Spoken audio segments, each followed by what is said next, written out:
Hello hi అండి. మనం ప్రస్తుతానికి కట్టంగూరు మండలం ఐటిపాముల గ్రామ పంచాయతీ పరిధిలో మాజీ బీజేపీ పార్టీ మండల అధ్యక్షులు పబ్బు వెంకన్న గౌడ్ మనతో ఉన్నారు. నమస్కారం సార్. నమస్కారం. ప్రస్తుతానికి మీరు గతంలో బీఆర్ఎస్ పార్టీలో చేరారని తెలిసింది సార్. బీజేపీలోకి రావాల్సిన అవసరం ఏమొచ్చింది? బీజేపీ అంటే నరేంద్ర మోడీ ప్రవేశపెట్టిన పథకాలు కానీ, ఆయన పరిపాలన తీరు కానీ, వారు చేస్తున్న దేశానికి సేవ కానీ అవన్నీ నాకు నచ్చి నేను బీజేపీలకు 5 years అయింది రావడం. వచ్చిన కాంచి నేను కూడా నా వంతుగా అది బీజేపీ పార్టీని గ్రామాల్లో బలోపేతం చేసినాను. ఇప్పటి వరకు దాదాపు మా ఒక్క మండలంలోనే అది 5,294 సాధారణ సభ్యతలు నమోదు చేయడం జరిగింది. మా ఒక్క ఐటిపాములోనేమో 1,550 సాధారణ సభ్యతలు ప్రజల దగ్గరికి వెళ్ళి అడిగి వాళ్ళ సాధారణ సభ్యతలు చేసినారు. నియోజకవర్గంలో ఏమో అది కట్టంగూరు మండలం టాప్ అన్నట్టు. ఇది సభ్యత నమోదు కార్యక్రమాలలో అది చేసినాం అన్నట్టు. అది మేము ఎలా వెళ్తున్నంటే ప్రజల్లోకి మోదీ గారు ప్రవేశపెట్టిన పథకాలు, రేషన్ బియ్యం కానీ, ఇప్పుడు 3 తలాక్, అది ముస్లిం దగ్గర పోతేనే 3 తలాక్ చెప్తున్నాం. మళ్ళీ ఇంకోటి వక్ఫ్ బోర్డు సవరణ వల్ల కూడా ముస్లింలకి ఎలా లాభం జరుగుతుంది అవన్నీ కూడా వివరించుకుంటూ ప్రజల్లోకి వెళ్తున్నాం అన్నట్టు. మళ్ళీ ఇంకోటి ఆర్టికల్ 370 కదా, అది చాలా మేజర్ ఇష్యూ. అది మన భారతదేశానికి తల లాంటిది. దాన్ని ఇంతకుముందు లేకుండా చేసి ఇప్పుడు ఉండేటట్టు మోదీ గారి దక్షత వల్ల మన భారతదేశంలో టోటల్గా విలీనం అయ్యే విధంగా మోదీ గారు చేసిరు. అదొకటి. మళ్ళీ ఇంకోటి, గత 500 ఏళ్ళ సంది కూడా మనం రామ మందిరం గురించి, అయోధ్య నిర్మాణానికి చాలామంది కృషి చేశారు.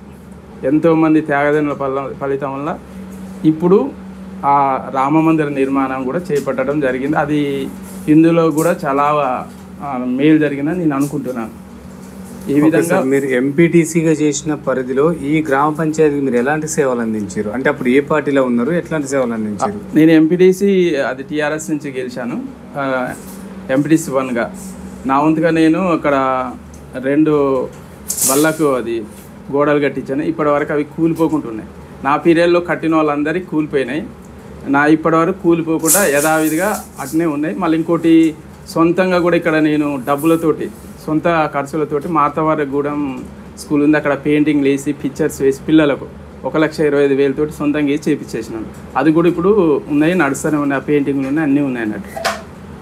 Okay sir. ఇప్పుడు కేంద్ర ప్రభుత్వం ప్రవేశపెట్టిన పథకాలు గ్రామ స్థాయిలో ఏ విధంగా మీరు డెవలప్ అవుతున్నాయి, ఆ పథకాల గురించి మీరు ప్రజలకు ఎలా వివరించగలుగుతున్నారు? కేంద్ర ప్రభుత్వం ఒక్క పథకం అని కాదు, ప్రతిదీ సీసీ రోడ్డు కాంచి వీధి లైట్, మోరీలు, శ్మశాన వాటికలు, డంపింగ్ యార్డ్లు, రైతులకు కళ్ళాల దగ్గర వేసే అది కళ్ళాలు, ఏదైనా ప్రతి ఒక్కటి కేంద్ర ప్రభుత్వం నుంచి వస్తున్నాయి. ఆ నిధులను మేము ప్రజల దగ్గరికి వెళ్ళి వివరిస్తూ పార్టీకి మీ వంతు సహకారం కావాలని అడిగితే వాళ్ళు కూడా సానుకూలంగా స్పందిస్తూ మాకు అనుకూలంగానే, ఇది ఏ విషయంలో అనుకూలంగా ఉంటారు. మొన్న ఎంపీ ఎలక్షన్లో కూడా మాకు మండలం నుంచి 8,500 ఓట్లు వచ్చినాయి. ఒక్క పైసా ఖర్చు పెట్టలేదు. కాకపోతే మేము ప్రజల్లోకి తిరిగినాం, ఓట్లు అడిగినాం. ఏ పైసా ఖర్చు పెట్టకుండా ఒక మండలంలో 8,500 ఓట్లు వచ్చి ఘనత సాధించినాం. ఇంతకుముందు 500 ఓట్లు వచ్చినాయి మా మండలంలో. ఎమ్మెల్యే ఎలక్షన్లప్పుడు ఎంపీ వారికి పుంజుకున్నాం, 8,500 ఓట్లు సాధించినాం అన్నట్టు. అది మేము ఘనతగానే భావిస్తున్నాం. Okay sir. మీరు రాష్ట్రంలో అధికారంలోకి రాకపోవడానికి కారణాలు ఏంటి? మొన్న మా రాష్ట్ర అధ్యక్ష పదవి తొలగించడం బండి సంజయ్, దీన్ని ఏ విధంగా చూడవచ్చు? అది బండి సంజయ్ తొలగించడం వల్ల కొంచెం అది మైనస్ అయ్యింది. ఆ మైనస్ని ఇది కాంగ్రెస్ వాళ్ళు ప్లస్గా మార్చుకున్నారు. కేసీఆర్ మీద వ్యతిరేకతతోటి కూడా ఆ కాంగ్రెస్ అది గాల్లో వచ్చిందని నేను అనుకుంటున్నాను. ఆ ఎమ్మెల్యే స్థానాలు ఎందుకు గెలుచుకోలేకపోయింది? ఎక్కువ స్థానాలు అది కొంచెం అది బండి సంజయ్ గారు దిగిపోవడంలో ప్రజల్లో అసంతృప్తి ఏర్పడ్డది. అసంతృప్తి అప్పుడు అది బీఆర్ఎస్ బీజేపీ ఒకటని కాంగ్రెస్ ప్రచారం చేసింది. ఆ పాయింట్ వల్ల కాంగ్రెస్ మేలు జరిగింది, మాకు చాలా నష్టం జరిగింది. అదే బండి సంజయ్ ఉంటే కనీసం మేము ఒక 30 నుంచి 40 సీట్లు డ్యామ్ షూర్గా గెలిచేది. 19 సీట్లలో మేము సెకండ్ లీడ్ వచ్చినాం. అదే బండి సంజయ్ గారు ఉంటే ఆ 19 సీటు కూడా మా అన్నట్టే కదా. ఆ అప్పుడు అంగ ఏర్పడితే అప్పుడు బీజేపీ కింగ్ మేకర్ అవు. ఓకే సార్, రేపు మాపు ఈ రాష్ట్ర అధ్యక్ష పదవి ఎన్నికలు జరగబోతున్నాయి సార్. ఎవరైతే మీకు రాష్ట్ర అధ్యక్ష పదవికి అర్హులు అవుతారు? ఈటెల రాజేందర్ ఉన్నాడు, డీకే అరుణ ఉన్నట్టుంది, లేదు ఇద్దరు ముగ్గురు ఉన్నారు. వీళ్ళలో ఎవరైతే మీకు మంచిగా ఉంటుంది, పార్టీని బలోపేతానికి ఎవరైతే కృషి చేయగలుగుతారు? ఇప్పుడు రాష్ట్ర అధ్యక్ష పదవి అంటే అది కేంద్రంలో ఉన్న పెద్దలు చూసుకుంటారు. వాళ్ళు రాష్ట్రానికి ఎవరు సరైన నాయకుడు అనేది వాళ్ళు ఆలోచించే పెడతారని నేను అనుకుంటున్నా. ఎవరు వచ్చినా కానీ వాళ్ళు పార్టీకి సేవ చేసి ముందు నడిపించవలసిందే. అది ఈటెల రాజేందర్ వచ్చినా, బండి సంజయ్ వచ్చినా, ఇంకా ఎవరెవరు వచ్చినా కానీ వాళ్ళు పార్టీ నియమానుసారంగా పార్టీని ముందు నడిపించుకుంటూ పోవాల్సిందే. అదేవిధంగా ప్రతి ఒక్కరు కూడా వాళ్ళ ఏ అధ్యక్షుడు వచ్చినా కానీ వాళ్ళకు ప్రోత్సాహం అందించి కూడా కార్యకర్తలు కూడా వాళ్ళ ఎమ్మటి నడవలసింది. అది పార్టీ సిద్ధాంతం. సార్, కేంద్ర ప్రభుత్వం రైతులకు ఎలాంటి సేవలు అందిస్తుంది? కేంద్ర ప్రభుత్వం రైతులకు ఇప్పుడు ఒడ్డు కొనుగోలు ఐకేపీ సెంటర్లో ప్రతి గింజ కూడా కేంద్ర ప్రభుత్వమే భరిస్తుంది. అమాలి ఛార్జీలు కూడా కేంద్ర ప్రభుత్వం ఇస్తుంది. మళ్ళా కొనుగోలు చేసినందుకు కూడా ఆ కొనుగోలు కేంద్రాలలో కింటకు కనీసం 32 రూపాయలు ఇస్తుంది. కొన్నందుకు వాళ్ళు ఎక్స్పోర్ట్ చేసినందుకు ప్రతి పైసే కేంద్ర ప్రభుత్వం అందుతుంది. ఏమైనా రాష్ట్ర ప్రభుత్వం కొని ఇస్తుంది, అంతవరకే లెక్క. మళ్ళీ ఇంకోటి ప్రతి సంవత్సరం ఇంత అది ఎంఎస్పి పెంచడం వల్ల రైతులకు మేలు జరుగుతుంది. రైతులకు అది సంవత్సరానికి ప్రతి గుంట ఉండని 10 ఎకరాలు ఉన్నాయి, 20 ఎకరాలు ఉండని 6,000 ఇస్తారు. మోడీ డబ్బులు అంటారు. మోడీ డబ్బులు అంటే అందరికీ తెలుస్తుంది. మళ్ళీ ఇంకా ఇప్పుడు రైతులకు కిసాన్ యోజన కింద ట్రాక్టర్లు కూడా సగం సబ్సిడీ కింద రిలీజ్ చేస్తుంది అన్నట్టు. అవి అవసరం ఉన్న వాళ్ళు పోయితే అది ఆన్లైన్లో, మొత్తం ఆన్లైన్ సిస్టమే, ఆన్లైన్లో పెట్టి తీసుకుంటారు. ఈ విధంగా అది పంట నష్టం కూడా మనం కట్టుకోవచ్చు అన్నట్టు. కానీ అది రాష్ట్ర ప్రభుత్వం ఇవ్వాలి. రాష్ట్ర ప్రభుత్వం పర్మిషన్ ఇస్తే అది పంట నష్టం కింద కూడా ప్రతి పంటకు కూడా కట్టుకుంటే కేంద్రం ఇస్తుంది అన్నట్టు. కానీ రాష్ట్ర ప్రభుత్వాలు ఏం చేస్తారంటే ఇటువంటి ఇస్తే మళ్ళీ కేంద్రానికి మేలు జరుగుతుందని వాళ్ళు వెసులుబాటు ఇస్తలేరు అన్నట్టు. కొన్ని పథకాలను ఆపుతున్నారు అన్నట్టు. కేంద్ర ప్రభుత్వ పథకాలను కొన్నిటిని రాష్ట్ర ప్రభుత్వాలు ఆపుతున్నాయి. ఆపడం వల్ల రైతులకు నష్టం కూడా జరుగుతుంది. ఓకే సార్, కేంద్ర ప్రభుత్వం నిరుద్యోగులకు ఎలాంటి ఉపాధి కల్పిస్తుంది? కేంద్ర ప్రభుత్వం నిరుద్యోగుల కంటే దేశం మొత్తం మీద కాబట్టి ఏదైనా సెంట్రల్ గవర్నమెంట్ జాబులు దాని మీద ప్రతి ఒక్క నిరుద్యోగ యువత కష్టపడవలసిందే, కొట్టుకోవాలి. రైల్వే జాబులు కానీ, ఇంకోటి ఎస్ఎస్సి అవి కానీ, ఎస్ఎస్సి రైల్వే బోర్డు, ఇంకా మళ్ళీ ఇప్పుడు ఐఏఎస్ రిక్రూట్మెంట్ ఉన్నాయి అనుకో, కేంద్రం పెద్ద పెద్ద జాబులన్నీ కేంద్రమే నిర్వహిస్తుంది కాబట్టి మనం టోటల్గా కష్టపడాలి. కష్టపడితేనే జాబ్ వస్తుంది, లేకపోతే రాదు. స్వతహాగా దేశం మొత్తం మీద ఒకటే రూల్ కాబట్టి కష్టపడ్డ వాళ్ళకి ఫలితం ఉంటుంది. సార్, బీజేపీ పార్టీ మతతత్వ పార్టీ అని చెప్పేసి ఇప్పుడున్న కాంగ్రెస్ కానీ బీఆర్ఎస్ కానీ అంటుంది సార్. నిజంగా మతతత్వ పార్టీనా? ఇప్పుడు మతతత్వం అనవద్దు. మతతత్వం అనే కంటే అన్ని మతాలని కలుపుకొని పోతుంది బీజేపీ. ఇప్పుడు ఉదాహరణ పాకిస్తాన్ ఉంది. పాకిస్తాన్ పక్క మత పిచ్చి పార్టీ అని నేను అంటున్నా. మరి అక్కడ హిందువులు ఉన్నారు. హిందువులను ఎవరైనా కాపాడతలేరు కదా. బంగ్లాదేశ్ ఉంది. బంగ్లాదేశ్లో ఇవాళ 8% ఒకప్పుడు 16. అదే పాకిస్తాన్లో అప్పుడు 16 ఉన్న వాళ్ళు ఇప్పుడు 1%కి వచ్చారు. ఇక్కడ 16% ఉన్న వాళ్ళు ఇప్పుడు 20% వచ్చారు మన అది భారతదేశంలో. మరి మతతత్వం పార్టీ ఎట్టయితుంది అంటే అది హిందూ మతానికి పార్టీ ఉండకూడదా? నేను సూటిగా అడుగుతున్నా, చెప్పండి. హిందూ మతానికి పార్టీ ఉండకూడదా? హిందువులకు దాదాపు 100 కోట్ల పైబడి ఉన్న హిందువులకు ఒక పార్టీ ఉండకూడదా? నన్ను అడిగితే భారతదేశం హిందూ దేశంగా ప్రకటించాలి. ప్రపంచంలో ముస్లింలకు సంబంధించి దాదాపు 50 పైన దేశాలు ఉన్నాయి. మరి హిందువులు ఉన్నారు. హిందువులకు ఒక్క దేశం అని ఉండొద్దా? స్వతహాగా చెప్పండి. భారతదేశం హిందూ దేశంగా ప్రకటించాలని నేను ప్రగాఢంగా కోరుకుంటున్నాను. ఓకే సార్, గోహత్య నిర్మూలనలో బీజేపీ పార్టీ విఫలమైందనొచ్చా? గోహత్య అంటే దాని రెజల్యూషన్ పాస్ చేసిరు కదా. అయితే కొన్ని అక్కడక్కడ మైనస్ జరగడం వల్ల కొంత అది విఫలమైనప్పటికీ అమలు పరుస్తారు. ఇప్పుడు ప్రతి గోహత్య దాన్ని అది పట్టుకునేటోళ్ళు కూడా బీజేపీ వాళ్ళే. బీజేపీ, జనసంఘ్, ఆర్ఎస్ఎస్ వాళ్ళు. మిగతా వాళ్ళు ఎవ్వరు పట్టుకుంటారు, ఎవ్వరికి ఇష్టం లేదు. ఎందుకంటే వీళ్ళు దాంట్లో ఉంటారు కాబట్టి చెయ్యాలని చేస్తురు తన వంతుగా చేసి ఆపుతురు. ఏది గోహత్య నిరోధానికి రాష్ట్ర ప్రభుత్వాలు కూడా చట్టం చేయాలి. ఒక కేంద్ర ప్రభుత్వం చేస్తే చాలదు కదా, రాష్ట్ర ప్రభుత్వం కూడా చేస్తే అది పూర్తిగా అమలవుతుంది నేను అనుకుంటున్నాను. ఓకే సార్, బీజేపీ పార్టీ రాష్ట్రాలలో ఎక్కడైనా అడ్డదారిలో గెలుస్తుంది, ట్యాంపరింగ్ ద్వారా గెలుస్తుంది, నిజంగా ఎలక్షన్లు పెడితే ఓడిపోద్ది అని చెప్పేసి అంటున్నారు సార్. నిజంగా ట్యాంపరింగ్ జరుగుతుందంటారా? అది తప్పు. ట్యాంపరింగ్ అనేది అసలు లేదు. ఇప్పుడు ట్యాంపరింగ్ చేస్తే మరి 100 సీట్లు ఎట్టు వచ్చినాయి కాంగ్రెస్ వాళ్ళకు చెప్పండి. 100 టీఆర్ఎస్ మీద వ్యతిరేకతను మీరే అన్నారు కదా. 100 సీట్లు ఎట్టు వచ్చినాయి? అది ట్యాంపరింగ్ చేస్తే బీజేపీ గెలవచ్చు కదా.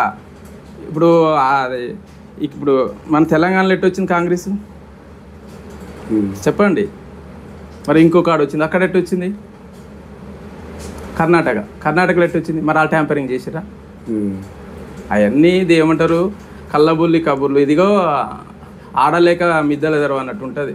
ఎవరిది? కాంగ్రెస్ వాళ్ళది. అది కరెక్ట్ కాదు.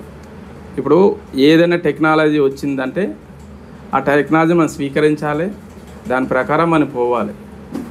ఎప్పుడో వచ్చింది ఇది, మరి అప్పుడు ట్యాంపరింగ్ చేసిరా?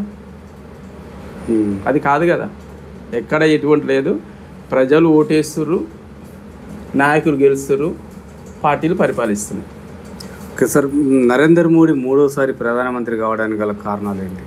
ఆయన చేసిన అభివృద్ధి పనులు, నిస్వార్థంగా నిజాయితీగా దేశ సేవకు ఒకే ఒక్కడిగా నిర్విరామంగా, అది 24/7 అంటారు చూడు, అవి అంతకంటే ఎక్కువనే అని అడిగితే. ఈ వయసులో కూడా అంత కష్టపడుతున్నంటే ఆయనని మనం ఒక యోగిలాగా, దేశ రక్షకుడిగా భావించాలి.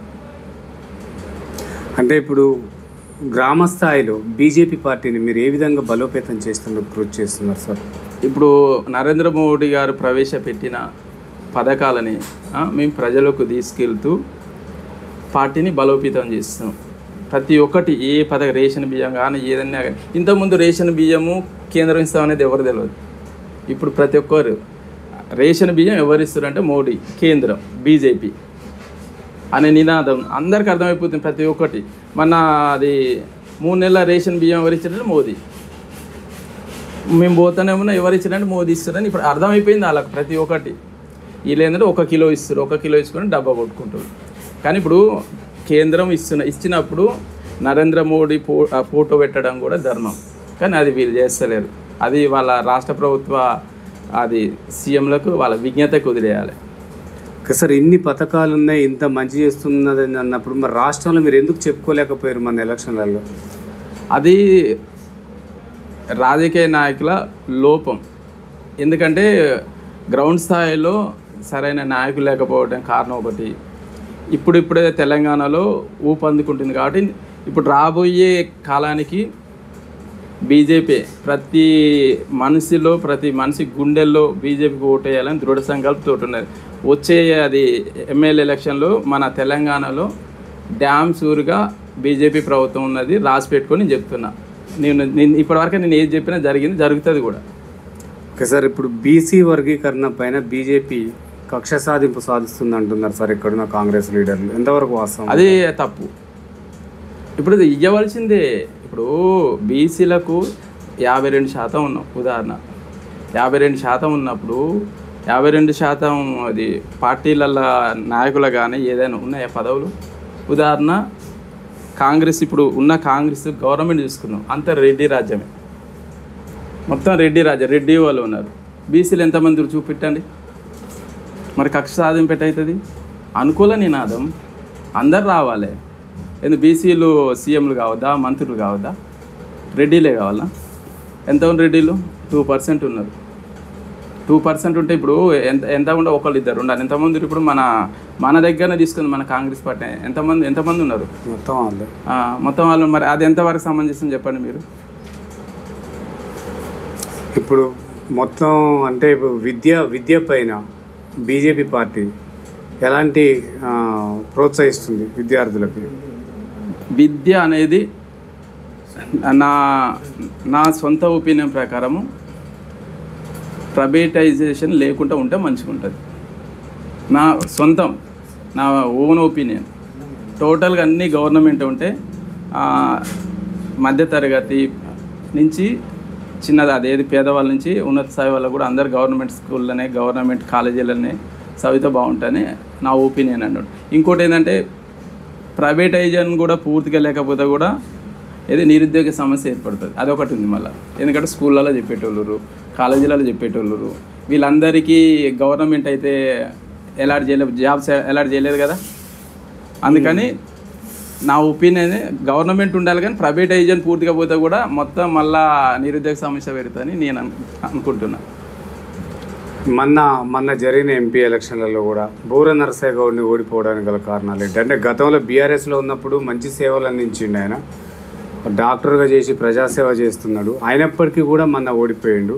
ఆ కిరణ్ కుమార్ రెడ్డి ఎవరో కూడా ప్రజలకు తెలియని పరిస్థితిలో ఉన్నది. ఎందుకు ఓడిపోవడానికి కారణాలు ఏంటి? దీంట్లో మన డాక్టర్ బూర్నరసయ్య గౌడ్ గారు ఓడిపోవడం ముఖ్య కారణము డబ్బు. బీజేపీలో డబ్బు పంపిణీ చేయరు, తిరగాలే ఓటు అడగాలి, అది వాళ్ళు విపరీతంగా డబ్బులు పంచారు. అది అందరికీ జగమెరిగిన సత్యం. ఎలా గెలుస్తాడు? ఇప్పుడు ఒక మండలానికి 90 లక్షలు పంచారు, అన్ని డబ్బులు పంచినప్పుడు ఎలా గెలుస్తారు? ఆడికి మేము 4,50,000 ఓట్లు వచ్చినాయంటే చాలా సంతోషిస్తున్నాం. డబ్బు ప్రభావం జరిగింది, డబ్బు లేకపోతే మేమే గెలిచేటోళ్ళం. ఇప్పుడు ఇప్పుడు రాజీనామా చేసి రమ్మని గెలిచడం చూద్దాం, ఛాలెంజ్ చేస్తున్నాం. ఇప్పుడు రాజీనామా చేసి వచ్చి గెలిస్తే ఆ డాక్టర్ బూర్నరసయ్య గారు రాజకీయ సన్నివేశం చేస్తారు. పైసా పెట్టొద్దు, పైసా పెట్టకుండా అది నామినేషన్ వేయాలి, ఇద్దరు ఫారెన్ వెళ్ళాలి, ప్రజలు ఓట్లేస్తారు, ఎవరు గెలుస్తారో చూద్దాం. ఓకే సార్, ఇప్పుడు బీజేపీ పార్టీలో మొత్తానికి ఎమ్మెల్యే అభ్యర్థులే కరువయ్యారు కొన్ని నియోజకవర్గాలలో అంటున్నారు సార్, కాంగ్రెస్ వాళ్ళు కానీ బీఆర్ఎస్ వాళ్ళు కానీ. ఎంతవరకు వాస్తవం ఉంటుంది? లేరు, పోటీ పడి ఉన్నారు. ఇప్పుడు పోటీ పడి, ఉదాహరణ నేను మండల అధ్యక్షుని అయిపోయిన తర్వాత ఇప్పుడు జిల్లాకు ప్రధాన కార్యదర్శి అడుగుతున్నా. విపరీతమైన పోటీ ఉంది, 15 మంది. ప్రతికి ఇప్పుడు పోటీ పెరిగింది, ఒకప్పుడు లేదేమో కానీ ఈ 5-6 సంవత్సరాల సంది ఒక నియోజకవర్గం 2-3 ఎమ్మెల్యేలు రెడీగా ఉన్నారు. ఇప్పుడు ఇంతకుముందు గురించి నాకు తెలియదు, ఇప్పుడైతే రెడీగా ఉన్నారు ముందస్తుగా. ఇప్పుడు పెట్టానండి, ఇప్పుడు చూపిస్తాం. కాంగ్రెస్ వాళ్ళు అంటారుగా, ఇప్పుడు మా ముందస్తు పోయి ఇప్పుడు పెట్టాను, పెడితే అప్పుడు తెలుస్తుంది మేము ఉన్నామో లేరో, ఇప్పుడు తెలుస్తుంది. అంటే మీ పార్టీలో కూడా పార్టీ జెండా మోసిన వాళ్ళకు గౌరవం దక్కట్లేదు అంటున్నారు. నిన్నమన్నా ఎన్నికైన వాళ్ళకే జిల్లా పదవులు మండల పదవులు ఇస్తున్నారు అంటున్నారు. ఎంతవరకు వాస్తవం? చాలా మంది నిరుత్సాహంగా ఉన్నారు మీ పార్టీలో. అది కరెక్ట్ కాదు, కానీ అక్కడక్కడ కొంచెం జరుగుతుంది. అదంతా లెక్కలకు తీసుకోవద్దు. ఇప్పుడు ఈటల రాజేందర్ గారు వచ్చారు, బలమైన నాయకుడు. ఆయనకి సముచిత స్థానం ఇస్తేనే కదా విలువ ఉండేది. అంతే చూస్తుంది కేంద్రం బీజేపీ. ఎవరైతే బలమైన నాయకులు, వాళ్ళకు రాజకీయ బలం ప్రజాబలం ఉందనుకో మంచి స్థానం ఇచ్చి గౌరవిస్తుంది, గౌరవించాలా కూడా. అట్టా అనుకోవద్దు. ఇప్పుడు పార్టీలో ఉన్న వాళ్ళు కూడా ఎవరేమో అనుకుంటలేరు, అది బయటి వాళ్ళ అపోహ. ఇస్తలేదు, ఆ సముచిత స్థానం ఇస్తలేదు అని చెప్పడానికి బయట వాళ్ళ అపోహ అది, అంతే. మీ జిల్లా నాయకులకు గౌరవం దక్కుతుందంటారా? అందరికి సముచిత స్థానం దక్కుతుంది, అందరు మంచిగానే ఉంటారు, కలిసి పని చేస్తారు. ఓకే సార్, ఇప్పుడు మద్యపాన నిషేధం పైన బీజేపీ పార్టీ ఏం నిర్ణయం తీసుకోబోతుంది? రాష్ట్ర వ్యాప్తంగా కానీ దేశవ్యాప్తంగా చాలా అఘాయిత్యాలు జరుగుతున్నాయి, మెయిన్ మన రాష్ట్రంలో బాగున్నట్టుంది. దానిపైన మీ బీజేపీ పార్టీ ఏం చేయబోతుంది? మద్యపానం అంటే ఇప్పుడు అది స్టేట్ పాలసీ, సెంట్రల్ పాలసీ కాదు కదా. సెంట్రల్ పాలసీ కానప్పుడు సెంట్రల్ గవర్నమెంట్ ఎలా తీసుకుంటుంది ఆ నిర్ణయం? ఇప్పుడు ఉదాహరణ మన తెలంగాణలో, దేశం మొత్తం మీద కంటే తెలంగాణలో ఎక్కువ తాగుబోతున్నారు, దానివల్లనే ఎక్కువ ఇన్కమ్ వస్తుంది. ఆ ఇన్కమ్ రావడం వల్లనే ఉచిత పథకాలు ప్రవేశపెడతారు. ఉదాహరణ మద్యపాన నిషేధం తీసేసినాం అనుకో, గవర్నమెంట్ ఒక్కరోజు కూడా నడుస్తుందా? అది స్టేట్ పాలసీ కాబట్టి కేంద్రము దానికి జోక్యం చేసుకోదు. గతంలో బీఆర్ఎస్ ప్రవేశపెట్టిన పథకాలు ఈ మారుమూల గ్రామాలు ఏ విధంగా అమలవుతున్నాయి? ఇంతకుముందు బీఆర్ఎస్ ప్రవేశపెట్టిన పథకాలు అప్పుడు బాగానే అది మంచిగానే అమలైనాయి. కాకపోతే ఏంటంటే ఒక క్రమబద్ధీకరణ లేకుండా ఇష్టం వచ్చినట్టు ఇచ్చిర్రు అన్నట్టు. దానివల్ల కూడా చాలా అది ఏమంటారు ఆర్థిక లోటు జరిగింది తెలంగాణలో, విపరీతమైన అప్పులు అయినాయి. యథావిధంగా కాంగ్రెస్ గవర్నమెంట్ కూడా అదే కంటిన్యూ చేసేస్తుంది. కాకపోతే ఇప్పుడు కొత్త పథకాలు ఏం ప్రవేశపెట్టారు, వాటినే పేరు మార్చి ప్రవేశపెడుతున్నారు. 6 గ్యారెంటీలపై మీ అభిప్రాయం ఏంటి?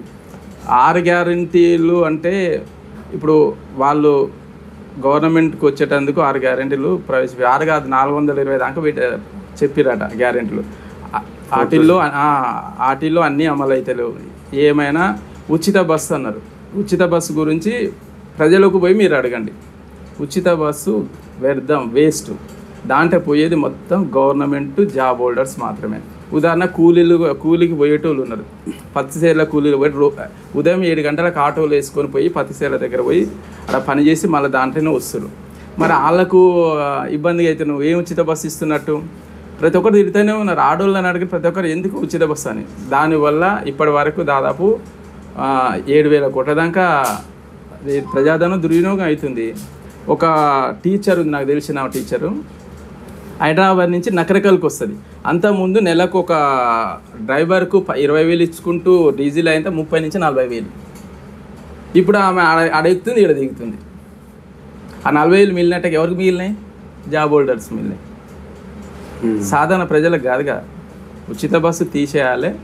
ప్రజా సంక్షేమానికి పింఛన్లు కానీ, ఇప్పుడు రేషన్స్ ఉన్నాయి, రేషన్స్ కానీ, ఇంకా ఇప్పుడు రైతు భరోసా ఉందా?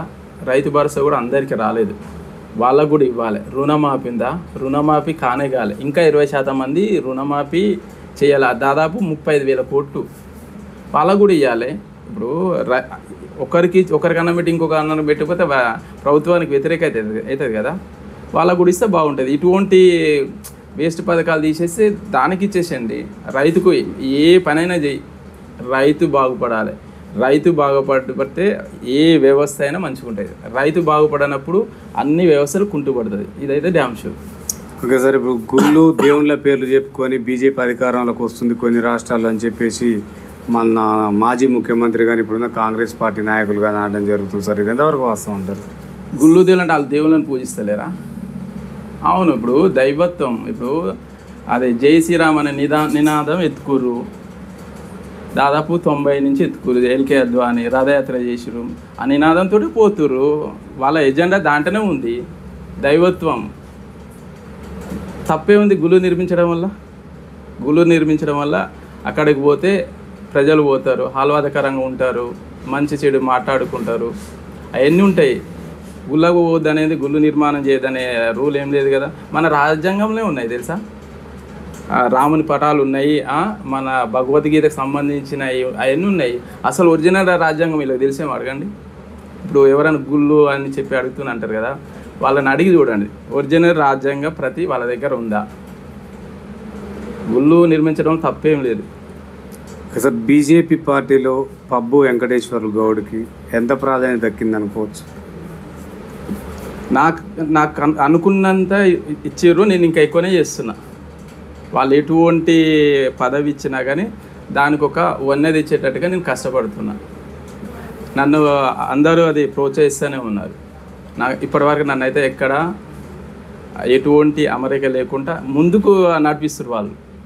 ఇప్పుడు అంతకుముందు నేను బీఆర్ఎస్ ఉన్నా, కానీ అందరితోటి విపరీతంగా ఒత్తిడి, ఎంత చేసినా కానీ ఒత్తిడి ఉండేది, పోటీ ఉండేది. ఇప్పుడు ఇలా పని చేసిన వాళ్ళకి ఫలితం ఎక్కువ. బీజేపీలో ఎవరైతే పని చేస్తారో వాళ్ళకి ఫలితం ఎక్కువ ఉంటుంది. నువ్వు కష్టేపల్లి అన్నట్టు, బీజేపీలో కష్టేపల్లి. నువ్వు పార్టీ గురించి కష్టపడు, నీ జీవితం మారుతుంది. అంటే ఇప్పుడు అధికార పార్టీ వాళ్ళు మీకు ఒత్తిళ్ళు ఏం లేవా పార్టీ మారమని? ఇంతకుముందే ఎక్కువ ఒత్తిళ్ళు ఉన్నాయి. ఎటువంటి దాన్నైనా మేము స్వీకరించడానికి సిద్ధంగా ఉన్నాం. అప్పుడు ప్రభుత్వంలో ఉన్నా కానీ అది ప్రతిపక్షంగా మాట్లాడేది. ఏమైనా తేడా వస్తే నేను ప్రతిపక్షంగా మాట్లాడేది, ఎదురు తిరిగేది ఏ విషయంలో అయినా. ఇప్పుడు పద్ధతి తప్పిరనుకో, ఇది కరెక్ట్ కాదని చెప్పేది. ఇప్పుడు ఏం అంతకంటే ఎక్కువ ఏం లేవు. ఇప్పుడు మమ్మల్ని అడగనే అడగారు. మేమే ఇంకా కల్పించుకొని అడగగలుగుతాం. ఇప్పుడు ఇందిరమ్మ ఇండ్లు ఉన్నాయి. ఇందిరమ్మ ఇండ్లు సజావుగా ఎవరైతే నిరుపేదలు ఉంటాయో వాళ్ళకి ఇవ్వాలని చెప్తున్నాం. ఇవ్వకపోతే ఫైట్ చేస్తాం. మా దగ్గరనైతే, మా మండలంలో అయితే డ్యామ్ షూర్గా ఇండ్లు లేని వాళ్ళకు, పేదవాళ్ళకి ఇవ్వాలి. ఇవ్వకపోతే మాత్రం వాళ్ళ కష్టాల పాలవుతారు. అదే సార్, ఇక్కడ గతంలో ఉన్న ఎమ్మెల్యే చిరుమర్తి లింగయ్య గారి పరిపాలన ఎట్లా ఉంది? ఇప్పుడున్న వేముల వీరేశం కాంగ్రెస్ పార్టీ పరిపాలన ఏ విధంగా ఉంది సార్? పరిపాలన అంటే అప్పుడు డబ్బు ఉంది, అది మన తెలంగాణలో డబ్బు ఉంది కాబట్టి అంతో నిధులు ఇచ్చారు, నడిపించేసేసారు. ఎవరి తగ్గట్టు వాళ్ళు చేసారు, మనం చేయలేదు అనొద్దు. ఇప్పుడు కూడా వీళ్ళు కూడా వచ్చిన నిధులతోటి పనులు అయితే చేస్తూనే ఉన్నారు. పరిపాలన ఇక అవినీతి అంటే ఇక అవన్నీ వాళ్ళ విజ్ఞతకు వెళ్ళాలి, అవి వాళ్ళే చేయాలి, రాష్ట్ర స్థాయి నుంచి చేయాలి. పనులైతే చేస్తూనే ఉన్నారు. ఓకే సార్, ఇప్పుడు మీ విలేజ్లోనే lift irrigation, Itipamula lift irrigation ద్వారా రైతులకు ఏమైనా న్యాయం జరగబోతుందా? అది ఈ ప్రభుత్వంలో సాధ్యమవుతుందా? 10 సంవత్సరాల క్రితమే అది మొదలుపెట్టారు. 10 సంవత్సరం మేము ఉన్నప్పుడు, అప్పుడు దాంట్లో ఉన్నప్పుడు మొదలుపెట్టారు. బీఆర్ఎస్ ప్రభుత్వం ఉన్నప్పుడే మొదలుపెట్టారు. దాన్ని ఇప్పుడు ఎక్స్టెన్షన్ చేసుకుంటే ఇప్పుడు వచ్చేసారు. అయితే లిఫ్ట్ ఇరిగేషన్ ఓకే, కానీ ఐటీ పాముల రైతులకు మాత్రం చాలా వరకు దారుణంగా నష్టపోతారు భవిష్యత్తులో. ఇప్పుడు నీళ్లు నెనుకో తీసుకొని వెళ్ళిపోతూనే ఉంటారు. ఈడ ఆపే నాదుడు ఎవడు ఉండదు. ఇక్కడ రైతులు దెబ్బతింటారు. మా ఐటీ పాముల రైతులకు ఇంకా తెలుస్తలేదు. అయితే ఏం చేయాలంటే ఇక్కడ ఐటీ పాముల రైతులు అందరూ కలిసి ఒక మెమోరాండం తీసుకొని ఎంత స్టోరేజ్ ఉందో అంత స్టోరేజ్ ఉన్న తర్వాతనే లిఫ్ట్ అక్కడ పంపించే విధంగా అది మన రాష్ట్ర ప్రభుత్వం తీర్మానం చేసి ఉంచాలి. లేకపోతే ఐటీ పాముల ఇప్పటివరకు అయితే సస్యశ్యామలంగా ఉంది. ఎన్ని కష్టాలు వచ్చినా అది ఎండలు వచ్చినా నీళ్లు లేకున్నా కానీ పంటలు పండుతున్నాయి మా ఐటీ పాములో. కానీ లిఫ్ట్ ఇరిగేషన్ అయినాక వీళ్ళైతే నేను అనుకుంటున్నా సరైన నిర్ణయం తీసుకోకపోతే. ఓకే సార్, ఇప్పుడు మొత్తం నగరేకల్లు నియోజకవర్గంలో కానీ చూసుకుంటే మొత్తం కూడా హైదరాబాద్ నీళ్ళు వచ్చి మొత్తం చెరువులు నింతున్నాయి, మూసి నీళ్ళు. అవి చాలా ఘోరంగా ఉంటున్నాయి, ఆ రోగాల బారిన పడతారు అంటున్నారు సార్. ఆ నీళ్ళు చెరువులలోకి రావద్దని కొంతమంది వేడుకుంటున్నారు. దీనిపైన మీ పార్టీ ఏమన్నా నిర్ణయం తీసుకోబోతుందా? అయితే ఇది వాస్తవానికి ఇప్పుడు హైదరాబాద్ డ్రైనేజ్ వాటరు ఎక్కడికి వస్తాయంటే మా ఐటీ పాములకైతే రావు. ఏమైనా చుట్టుపక్కల శాలిగవరారం, మూసి ఆ బెల్ట్ మొత్తం వస్తాయి. అయితే ఆ వాటర్ కింద పడిన ఒరి గింజలు తిన్నా కానీ క్యాన్సర్ రోగాలు, అందులో చేపలు తినొద్దు, ఆ ఒరి గింజలు కూడా తిన్నా కానీ 100% క్యాన్సర్ రోగాలు వస్తాయి. అది ప్రభుత్వం నిర్ణయాలు తీసుకోవాలి. అవి పెద్ద పనులు ప్రభుత్వం నిర్ణయాలు తీసుకోవాలి. ఏమై చేయాలంటే అది క్లీన్ చేయాలి, వాటర్ క్లీనప్ చేయాలి. వాటర్ క్లీన్ అంటే ఏం చేయగలుగుతారు వీళ్ళు? చేయలేరు. కాకపోతే ఏంటంటే విపరీతమైన వర్షాలు వచ్చినప్పుడు ఆ స్టోరేజ్ మొత్తం ఫస్ట్ వెళ్ళిపోతుంది. దాని తర్వాత ఉన్న వాటర్ మాత్రం పనికి వస్తాయి. కానీ వర్షాలు రానప్పుడు మాత్రం చాలా ఇబ్బంది అవుతుంది. ఆ పంట పండిన కాడ మాత్రం కూరగాయలు కూడా తినొద్దు. హైదరాబాద్ పచ్చగా ఉంటాయి చూడు ఆకుకూరలు, అవి మలినమైనవి. అవి తింటే ఎమ్మటే లేనిపోని జబ్బులు వస్తాయి. సార్, మీరు బీజేపీ పార్టీలో మండల నాయకులు ఉన్నారు మాజీగా. ఇప్పుడు విలేజ్లలో కోతుల పెడితే చాలా రైతులను ఇబ్బంది పెడుతుంది. దీన్ని కేంద్ర స్థాయికి, కేంద్ర లెవెల్ దాన్ని తీసుకుపోయే ఆలోచనలు ఉన్నాయా నిర్మూలన విషయంలో? అయితే కోతుల నిర్మూలన అంటే అది స్వయంకృత అపరాధం. అన్నది అడవుల నరికేషన్ కోతులు ఎక్కడ ఉంటాయి? ఉదాహరణ మా ఇంటి చుట్టూ ఇప్పుడు రోజు కోతులు అటు ఇటు తిరుగుతాయి. నేను 2 రోజుల కోసం పనులు ఉంటే పనులు పెడతా, అన్నం ఉంటే అన్నం పెడతా. మా ఆమె తిట్టినా కానీ మొత్తం కట్ చేస్తా, జామకాయలు కట్ చేసి తీసుకుపోయి పెట్టేస్తా. కోతులు తింటే వెళ్ళిపోతాయి. అది మన ఏమంటారు జీవితంలో ఒక భాగంలాగా ఉంటున్నాయి అవి. వాటిని మనం ఏం చేయలేము. ఇప్పుడు అడవులు పెంచండి, ఆటోమేటిక్గా వెళ్ళిపోతాయి. అడవులు ఎందుకు పెంచలేరు? రాష్ట్ర ప్రభుత్వాలే కదా చేయాల్సిన పని, కేంద్ర ప్రభుత్వాలు కాదుగా. అడవులు పెంచేది రాష్ట్ర ప్రభుత్వం. 33% ఉండాలి, ఉన్నదా 10% కూడా చక్కగలదు. అందుకని ఇప్పుడు ఇప్పటివరకు వర్షాలు రాకపోవడం కారణం అదే. వాతావరణ అసమతుల్యత ఏర్పడుతుంది అడవు లేకపోవడం వల్ల. ఇంకా రానున్న పరిస్థితుల్లో ఇంకా ఇబ్బంది అవుతుంది. పబ్బు వెంకటేశ్వర్లు ఎలాంటి పదవులు ఆశిస్తున్నారు? మండల స్థాయిలో తృప్తి లేదంటున్నారు. నేను ఎలాంటి పదవులు ఆశించాను. ప్రజలు ఏది ఇస్తా అది స్వీకరిస్తా, సేవ చేస్తా. లేదనుకో నేను సిటీ కేబుల్ ఉన్నది నా పని, ఇప్పుడు కూడా నేను పని చేస్తా. నా వయసు 51 సంవత్సరాలు, ప్యూర్ వెజిటేరియన్. ఇప్పుడు కూడా నేను పని చేసుకుంటూ వస్తా. మీరు ఇప్పుడు వచ్చే ముందే పని చేసుకుని వచ్చేసేసాను. పదవి ఇస్తే ఆ పదవికి వన్నేదేస్తా నేను. నాకు పదవి మీద ఆకాంక్ష అనేది లేదు. ఏదైనా కొంచెం అదృష్టం ఉండాలి. ఏ పదవి దక్కాలన్నా అదృష్టం లేనిది ఏ పదవి దక్క. నువ్వు చదివినా కానీ హార్డ్ వర్క్ నెవర్ ఫెయిల్స్. చేసినా కొంచెం అదృష్టం ఉండాలి, లేకపోతే ఏ పదవి రాదు, ఏ ఉద్యోగం కూడా రాదు. నేను చదివినప్పుడు అమెరికాకి వెళ్దాం అనుకున్నాను, ఐటీ పాములో ఉన్నా. నా అంత చదువు ఎవరు చదవలేదు అప్పటనే. మరి అటువంటి పరిస్థితి అదృష్టం లేదు కాబట్టి ఇక్కడ ఉన్నా నేను. ఓకే సార్, గ్రామ స్థాయిలో బెల్ట్ షాపులు విపరీతంగా ఉన్నాయి సార్. గల్లీలలో చాలా బెల్ట్ షాపులు వచ్చి ఎంతోమంది మహిళలను ఇబ్బంది పెట్టడం జరుగుతుంది. మరి గత ప్రభుత్వం కూడా విఫలమైంది అంటున్నారు నిర్మూలన విషయంలో. ఈ ప్రభుత్వం కూడా హామీ ఇచ్చింది నిర్మూలిస్తామని, అది కూడా విఫలమైంది. మీరు రేపు అధికారంలోకి వచ్చిన తర్వాత వాటిపైన ఎలాంటి చర్యలు చేపట్టబోతుంది? ఒకవేళ బెల్ట్ షాపుల విషయంలో బీజేపీ కనుక అధికారంలోకి వస్తే నిర్దాక్షిణ్యంగా బెల్ట్ షాపులు మూసేపిస్తాం. నిర్దాక్షిణ్యంగా తాగవలసిన వాళ్ళు వైన్ షాప్ పోయి తాగొస్తారు.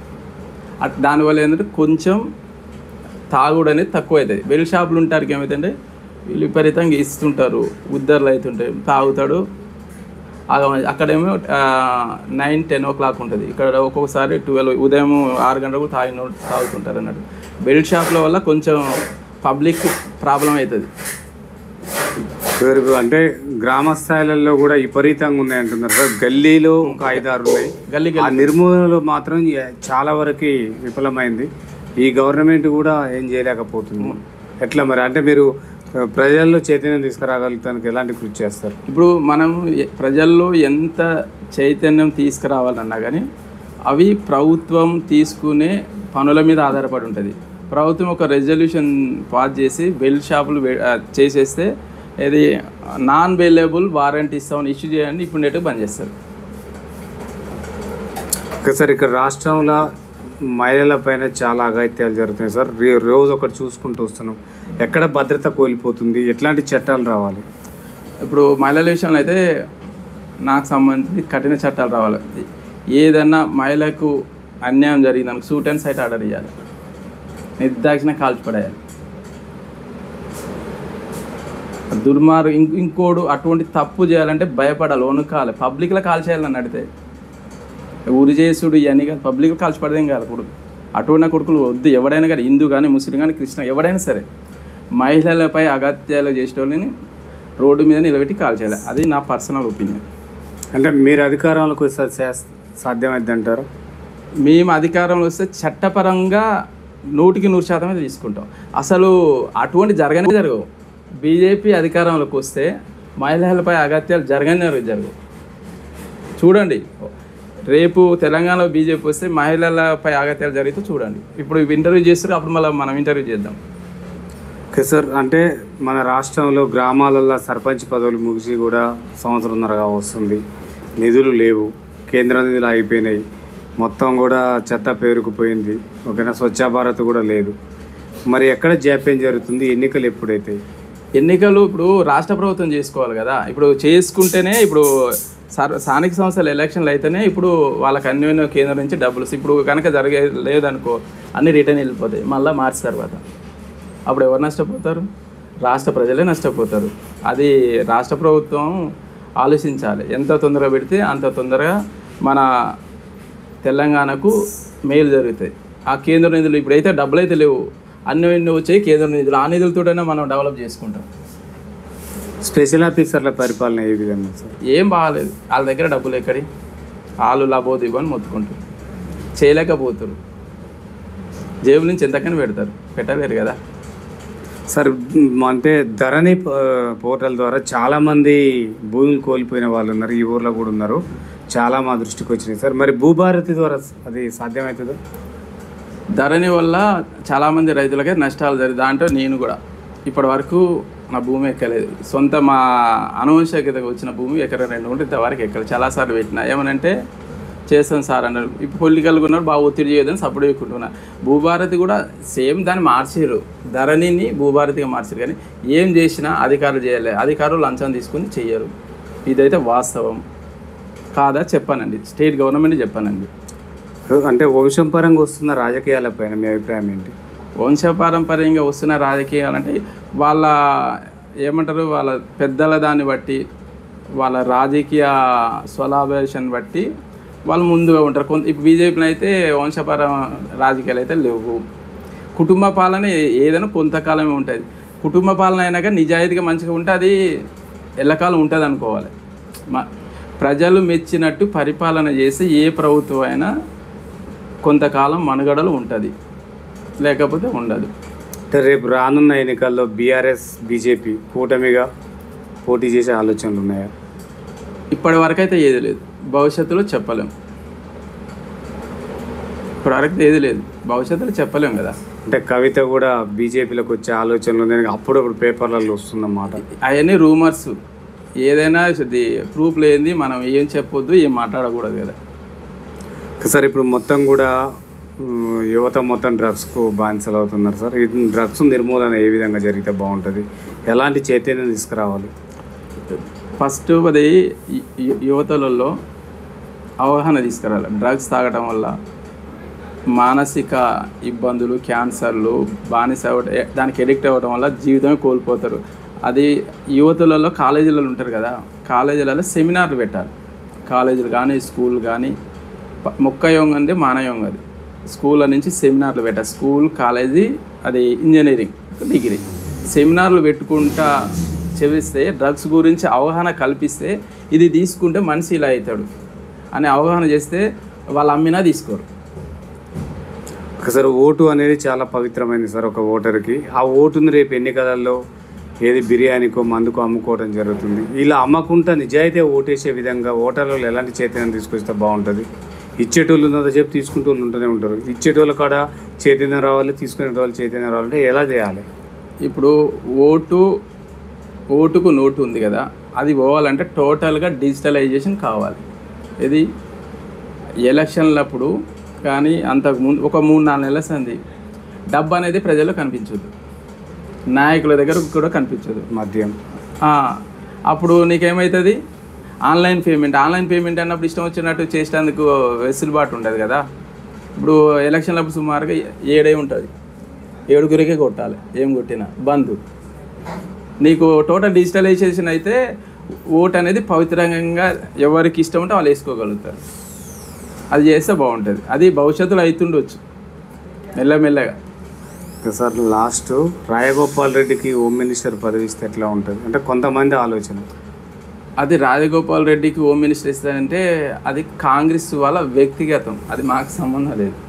మీ వ్యక్తిగత అభిప్రాయం ఎట్లా ఉంటుంది?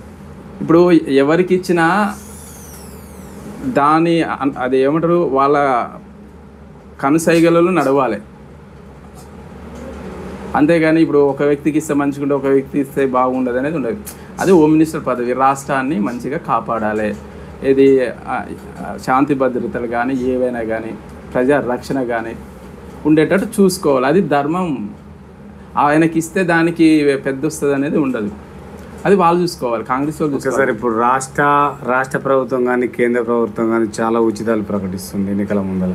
ఈ ఉచితాలపైన మీ అభిప్రాయం ఏంటి? ఉచితాల ద్వారా ఓటర్లను ఎలాంటి అంటే ఇబ్బందులకు గురి చేస్తుంది? ఇది నా వ్యక్తిగతంగా చెప్తున్నానండి. ఉచితం అనేది మంచిది కాదు, ప్రభుత్వానికి దెబ్బ, ప్రజలకు దెబ్బ. ఇప్పుడు మెక్సికో అనేది ఒక దేశం ఉంది ఒకప్పుడు, అది టాప్ లెవెల్లోనే ఉండే. వాళ్ళు ఏం చేసారు, ఇలానే రాజకీయం గురించి అన్ని ఉచితాలు ప్రకటించారు.